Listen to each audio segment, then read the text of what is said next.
¿Será posible que un cuerpo congelado encontrado en la montaña asesina del Himalaya sea el hermano perdido del famoso montañista Reinhold Messner?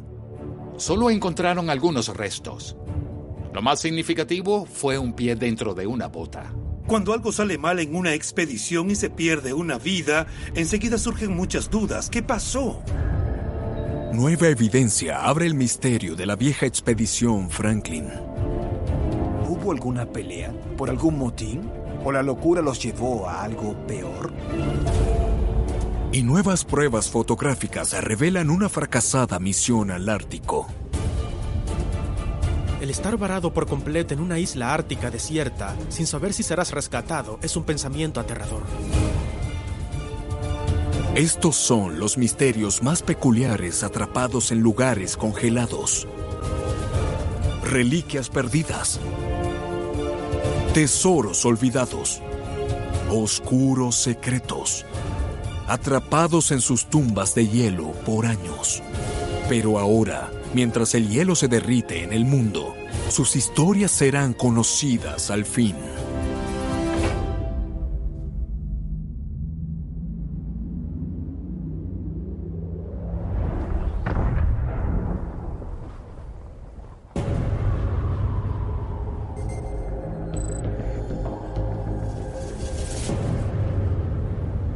En el lado oeste del Himalaya, en un gélido pico conocido como la montaña asesina, un espantoso suceso espera ser encontrado.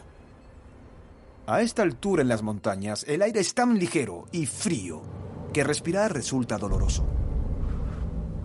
Lo que tiene una montaña como esa es la combinación de alturas extremas con un gran desafío técnico. Ambas cosas la convierten en una montaña asesina.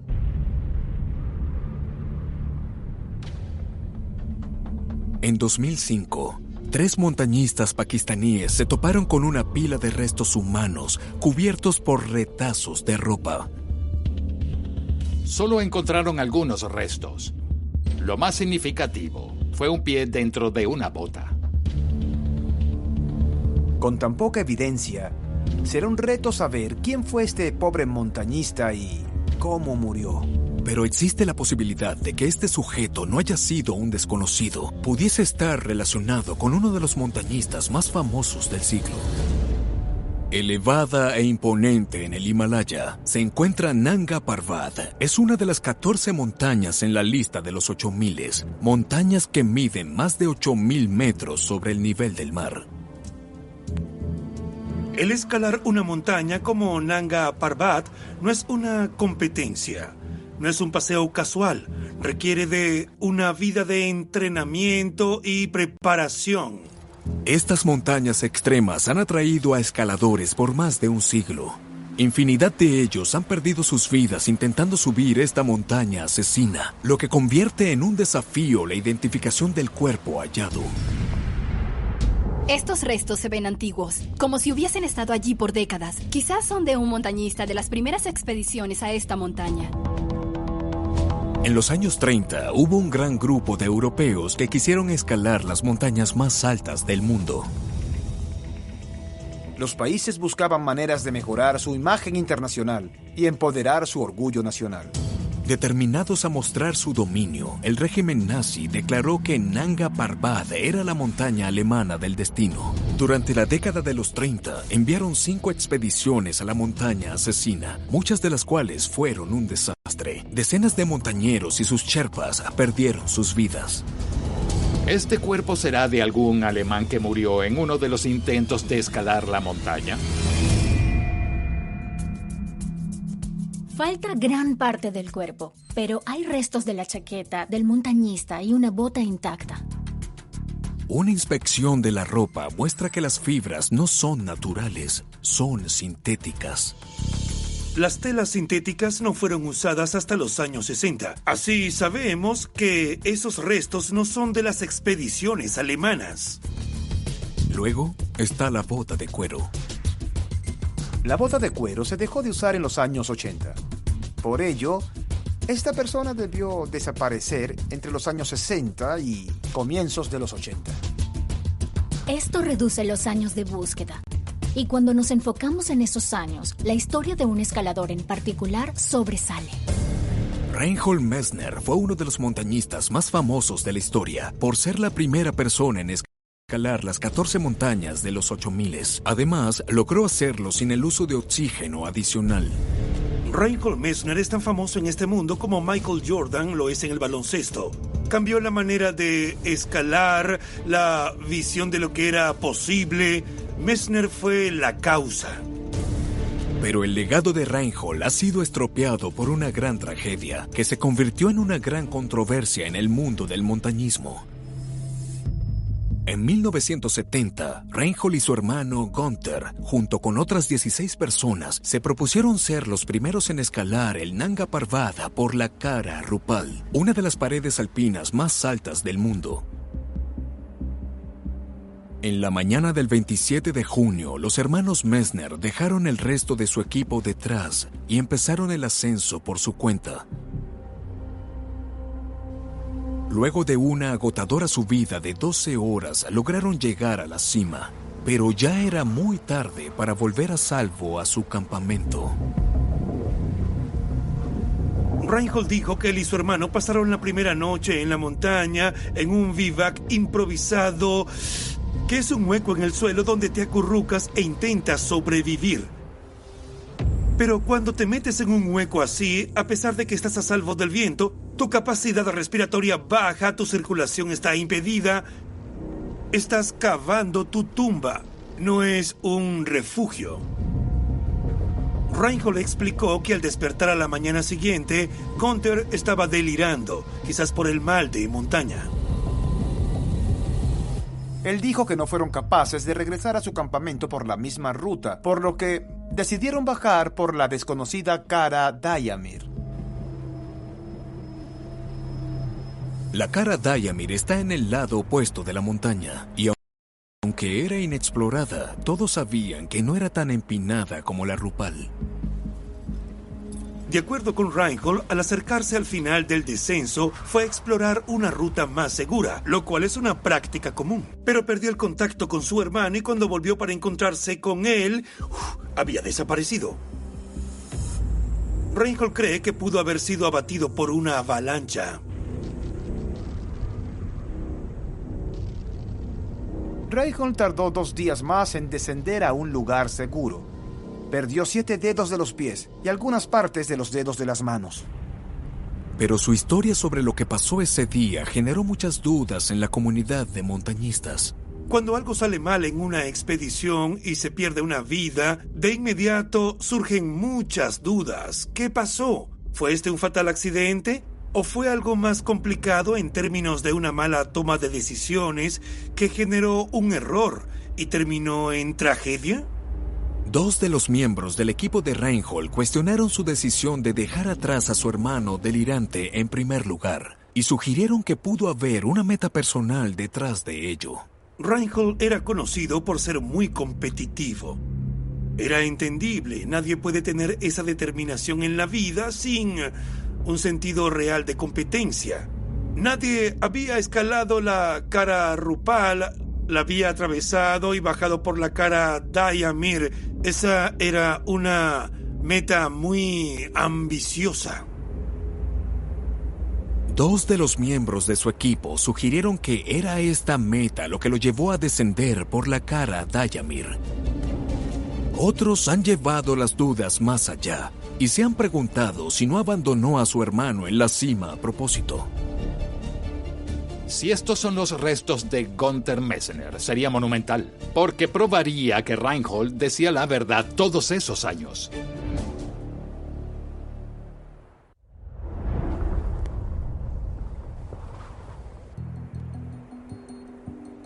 El cuerpo encontrado en la montaña asesina del Himalaya pudiera ser el hermano perdido de Reinhold Messner, Gunther, quien desapareció durante el descenso por la Kara Dayamir hace más de 50 años. De ser él, se pudiera resolver uno de los mayores misterios en el mundo del montañismo. Los restos encontrados en 2005 fueron localizados a más de 4.300 metros de altura, que eran cerca de 300 metros más abajo de donde Reinhold dijo que dejó a su hermano. Es posible que el cuerpo de Gunther haya sido llevado, arrastrado o movido 300 metros más abajo. Cuando tomas en cuenta el viento y la avalancha más la nieve, es un ambiente muy volátil. Las cosas cambian constantemente en una montaña así. ¿Serán los restos del cuerpo de Gunther Messner? Reinhold estaba decidido a averiguarlo. Cuando escuchó del descubrimiento de 2005, volvió para saber si esos restos eran de su hermano. Reinhold dijo que solo al ver la bota supo que era de su hermano. Cuando tienes un compañero en la montaña, conoces muy bien todo su equipo. Estás escalando una pared empinada. No es inusual el ver la bota del otro cuando estás subiendo. Es algo muy distintivo en la montaña. Reinhold tenía la certeza que esos eran los restos de su hermano, por lo que hizo una pequeña ceremonia y lo cremó allí en la montaña. Solo se llevó la bota y unos huesos para verificarlos. Cuando volvió a casa, Reinhold envió las pruebas a un laboratorio de ADN. Cuando llegaron los resultados, probaron lo que él ya sospechaba, que ese era su hermano Gunther. Ahora sabemos que Gunther fue encontrado en la región donde su hermano dijo que lo había visto por última vez. Aunque este descubrimiento no es conclusivo y no borrará las sospechas, apoya la historia de Reinhold de que su hermano y él bajaron juntos por la cara Dayamir. En la mente de cualquier montañista y claro, en la mente de Messner, lo que amas hacer es tan peligroso que es una verdadera lucha para los montañistas y escaladores conciliar el peligro que conlleva esta vida con el hecho de que a veces, digamos que puede matar a quien amas. Nunca sabremos lo que pasó en realidad ese día, pero sabemos dos cosas. Una, que esos restos son de Gunther, y dos, que fue una gran tragedia.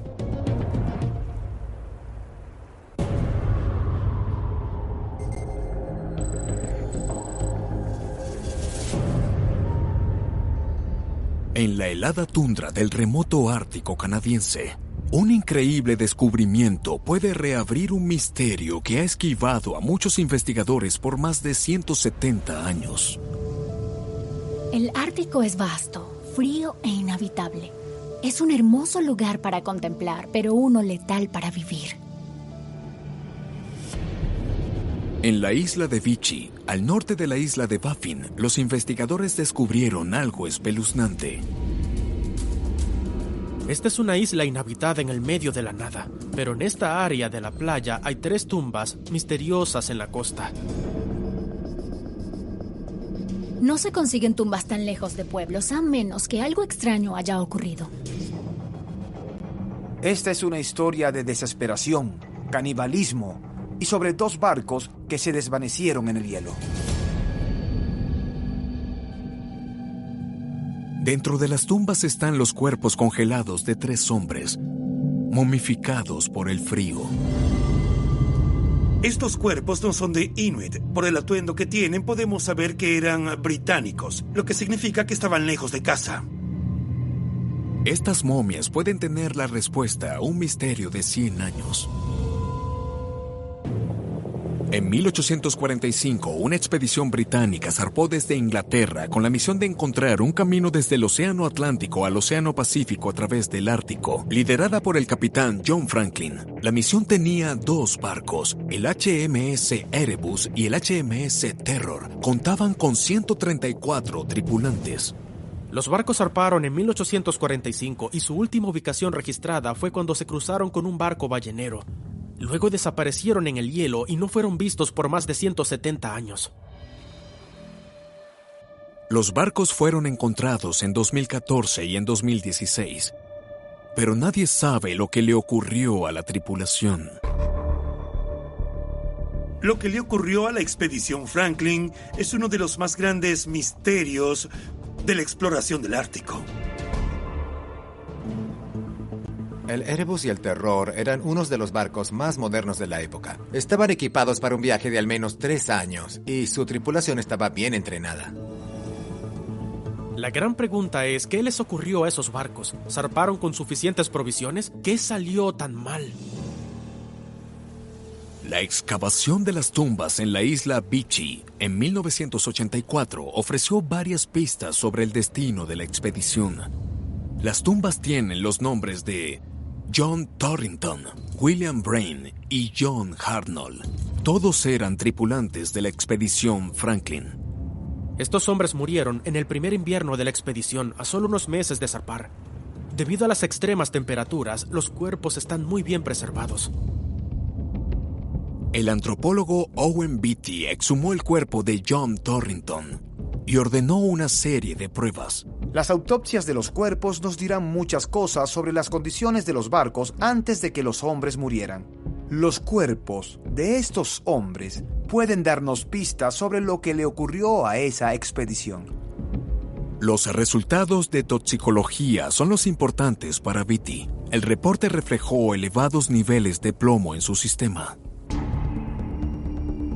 Esa cantidad de plomo en su sistema bien pudo haber sido una de las causas potenciales de la muerte. El envenenamiento por plomo se nota por el deterioro de las funciones cognitivas. Para cualquier otro, simplemente es locura. ¿Hubo alguna pelea? ¿Por algún motín? ¿O la locura los llevó a algo peor?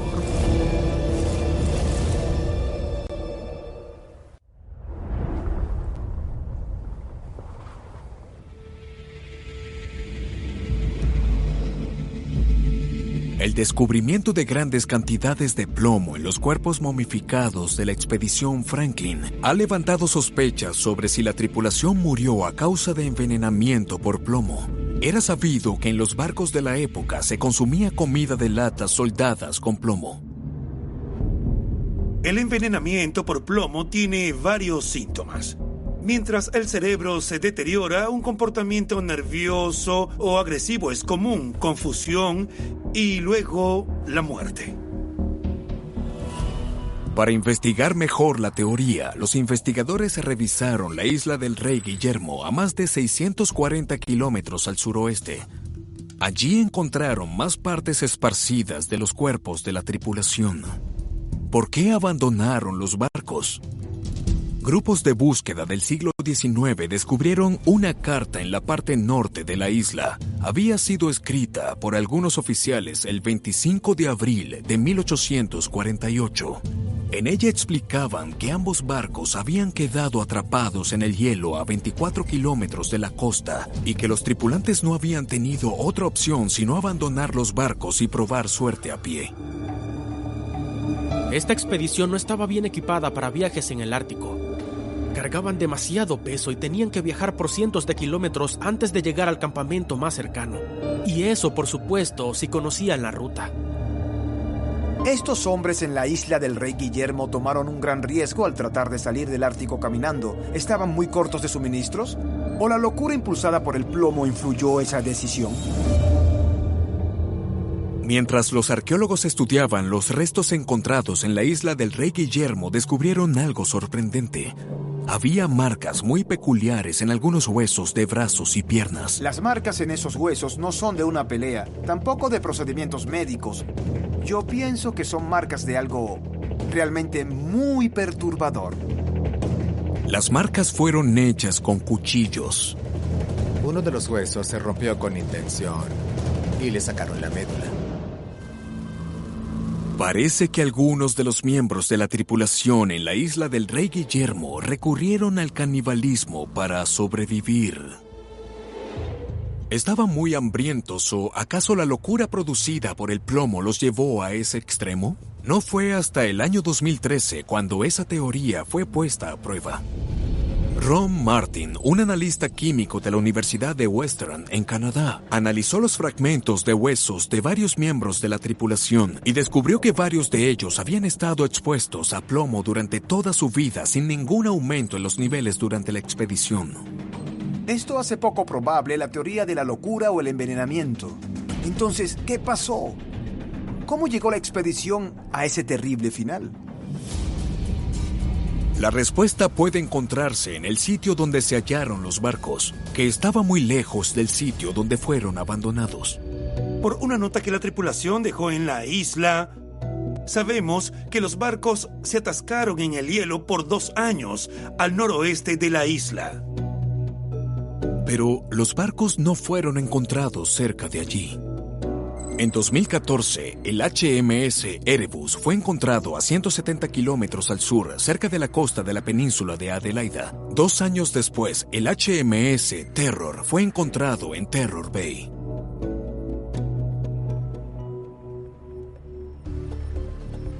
Los barcos fueron encontrados por una expedición conjunta liderada por el arqueólogo marino de Parks Canada, Ryan Harris, quien estuvo estudiando el fondo del mar por 6 años buscando los restos de los naufragios. Los arqueólogos estaban sorprendidos de encontrar los barcos tan lejos de donde fueron abandonados, al norte de la isla del Rey Guillermo. Algunos manejaban la teoría de que los barcos flotaron por sí solos cuando el hielo se quebró. Creo que hay lagunas en la teoría. El interior de los barcos estaba en buenas condiciones. Las vajillas estaban colocadas intactas en las repisas, las botellas también. No hay ningún daño significativo en los barcos. Cuando el hielo se rompe en primavera, es un evento agresivo y violento. Si las naves no eran tripuladas, hubiesen sufrido un gran daño. Se esperaba que los barcos estuvieran en peores condiciones, pero no lo estaban. Ambos fueron encontrados en muy buen estado. Esto generó la duda de si la tripulación que quedó volvió a abordar los barcos luego de que el hielo se rompió y los llevó al sur.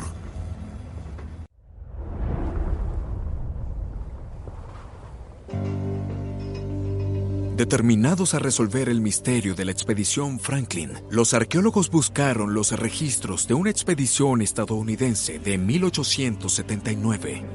Los miembros de esa expedición hablaron con el Inuk Puturak, quien dijo haber visitado el Erebus cuando estaba atrapado al oeste de la península de Adelaida. Él dijo que vio latas abiertas de comida en la cabina, las velas estaban colocadas y la cubierta limpia de nieve. Vio una pasarela que iba del barco hasta la superficie y huellas en la nieve, además de un gran cadáver de un miembro de la tripulación en una de las literas. Cuando volvió el año siguiente, el barco se había hundido. El reporte de Puturak corroboraba la teoría de que los barcos fueron llevados al sur por la tripulación. Hasta el momento, los arqueólogos de la expedición Parks Canada habían excavado 400 artefactos de los barcos, pero todavía quedaban miles por revisar. En algún punto, esperan ser capaces de unir las piezas de la historia para saber qué fue lo que ocurrió en la infame expedición Franklin.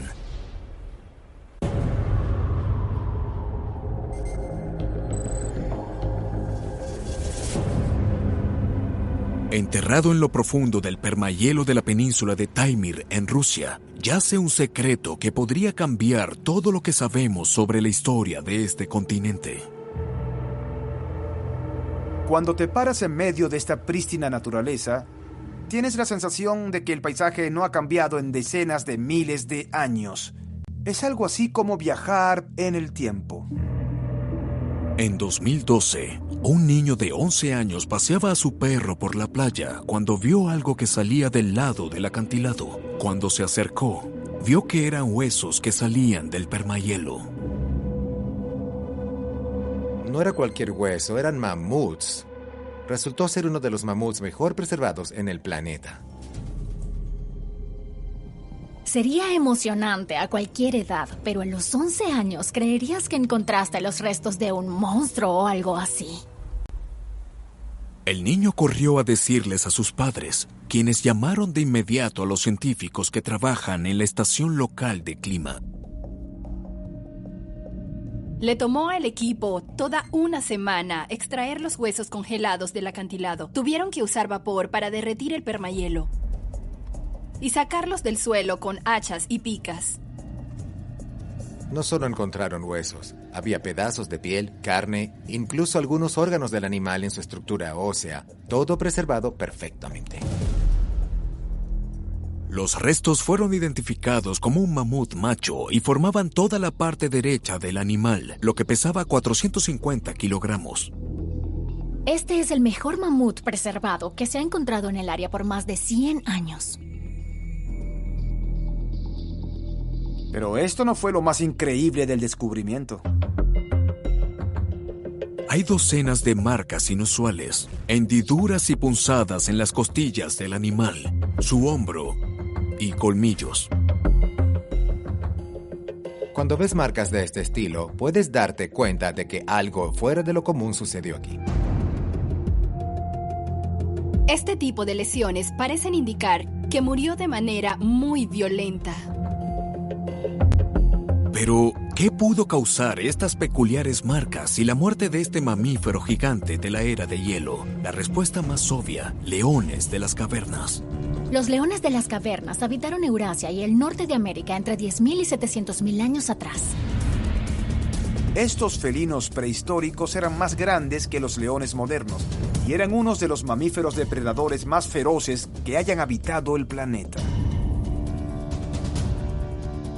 Los leones de las cavernas eran grandes depredadores que devoraban todo lo que se atravesara: ciervos, rinocerontes y, claro, mamuts. ¿Fue un grupo de leones de las cavernas los que mataron a este mamut lanudo? En un ataque de grandes felinos, esperarías ver marcas por todo el torso y cuerpo del mamut. Las mordidas estarían en su nariz y garganta. Estos grandes felinos eran conocidos por comerse las costillas y otros huesos pequeños de sus presas, pero no era lo que solían hacer. Sus dientes no estaban hechos para ello.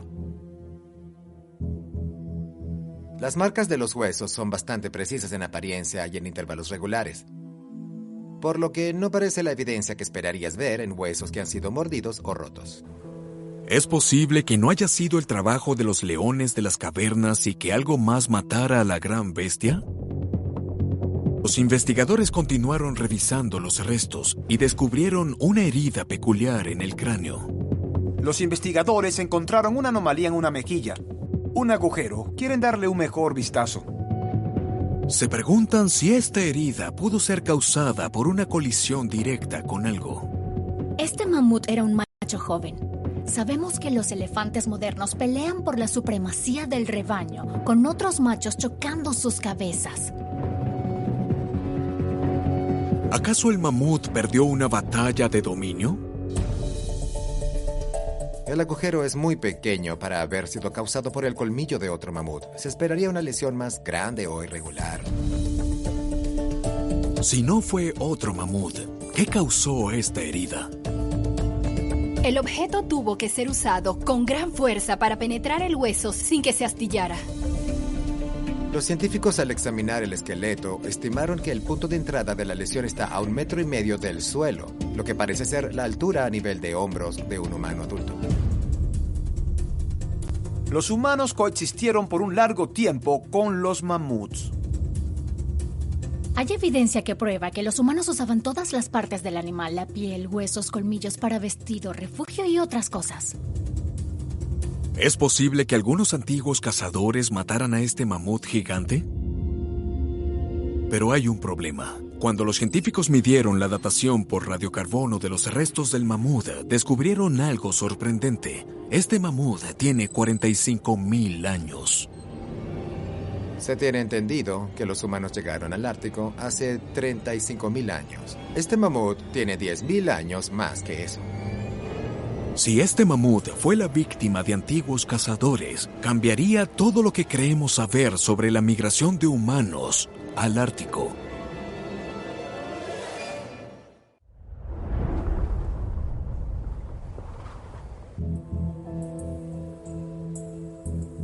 En una península helada al norte de Rusia, los investigadores descubrieron el esqueleto de un mamut lanudo, el cual piensan pudo haber sido asesinado por humanos. Para probar su teoría, examinaron las lesiones de su hombro. Una de las lesiones luce como el resultado de un fuerte golpe que atravesó el hombro y que casi perforó por completo la base del omóplato. Un mamut lanudo adulto podía medir 3 metros y pesar más de 5 toneladas. ¿Eran capaces estos cazadores primitivos de derribar a una bestia tan grande? Si algunos cazadores quisieran derribar un elefante, apuntarían a las arterias principales para desangrar al animal de inmediato. Las heridas del mamut parecen indicar una situación similar. Esta cacería debió ser muy peligrosa. Había un gran riesgo de ser pisoteado o corneado por los colmillos gigantes. Cuando el mamut fue derribado, un fuerte golpe a la cabeza sería el siguiente movimiento. Eso justificaría la lesión en el cráneo. Los científicos revisan el cráneo y descubren una segunda lesión, un pequeño agujero en el hueco cigomático. Para producir un modelo en 3D, hicieron una tomografía y la respuesta fue inmediata. La forma coincide con la punta de una lanza de piedra. No es una prueba perfecta, pero fortalece la teoría de que los humanos debieron llegar al Ártico 10.000 años antes de lo que se pensaba.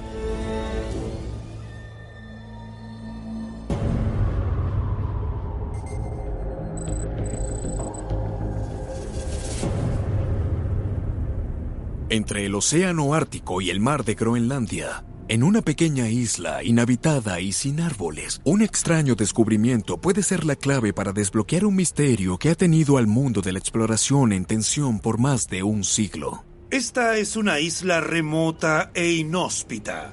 Kilómetros y kilómetros de costa inexplorada hasta que ves esta playa en particular.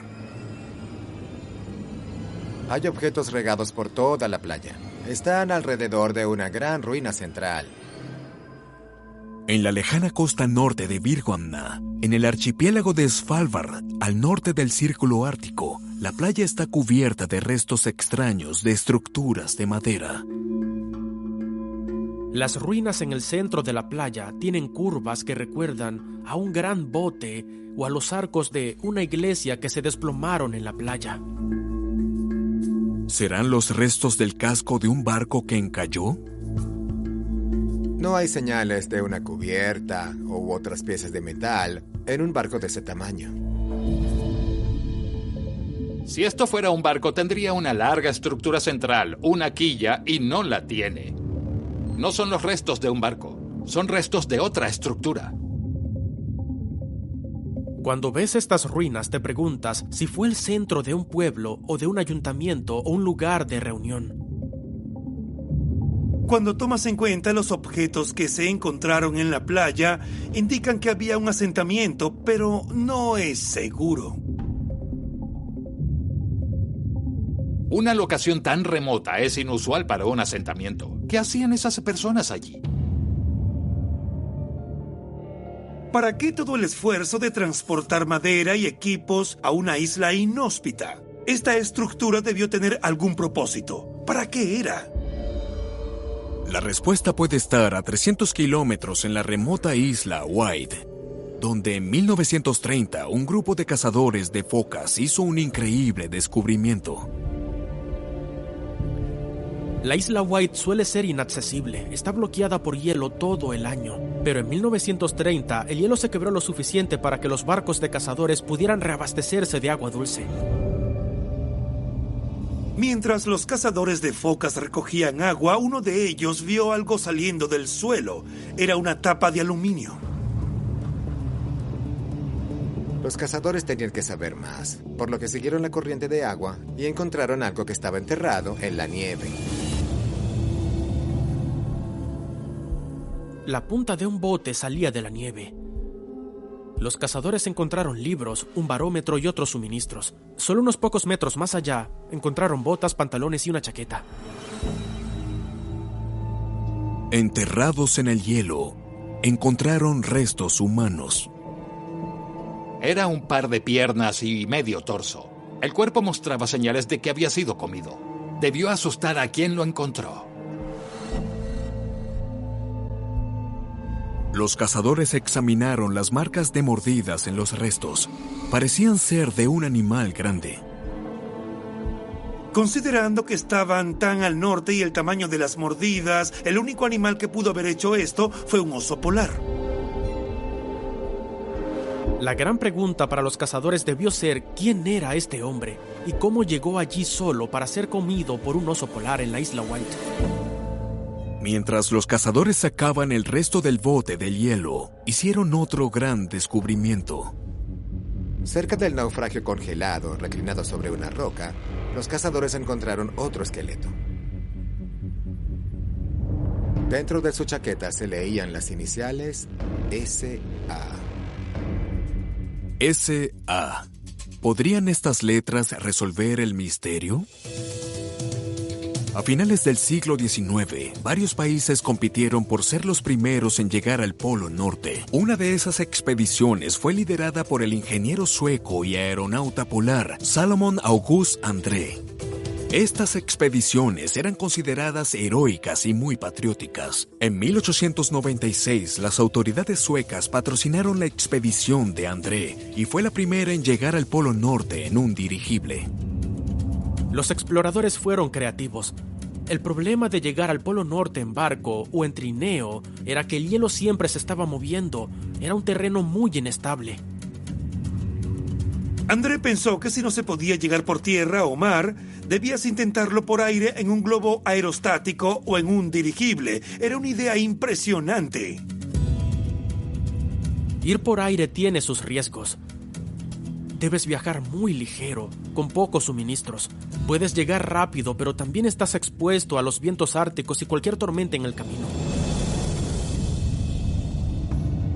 En 1897, André y sus 2 acompañantes lanzaron su globo. Llevaban con ellos una colección de palomas mensajeras que usaban para enviar notas sobre su progreso y bienestar. Luego de 3 días, un barco recibió un mensaje de una de las palomas que decía: "Todo está bien". Eso fue lo último que se supo de André y su globo. Por años muchos se preguntaron qué sucedió con Salomon August André y su misión en globo al Polo Norte. Si este es Salomon August André, ¿qué salió mal para que muriera en una isla desierta?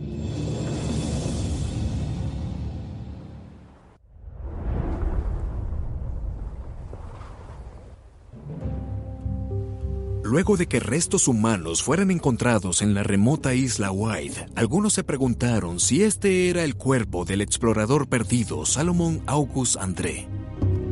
Los exploradores de la isla encontraron otra cosa increíble. Una cámara, con el rollo de película intacto. Cuando los investigadores revelaron la película, encontraron una serie de fotografías increíbles. No cabía duda. Estos eran los cuerpos de los hombres desaparecidos.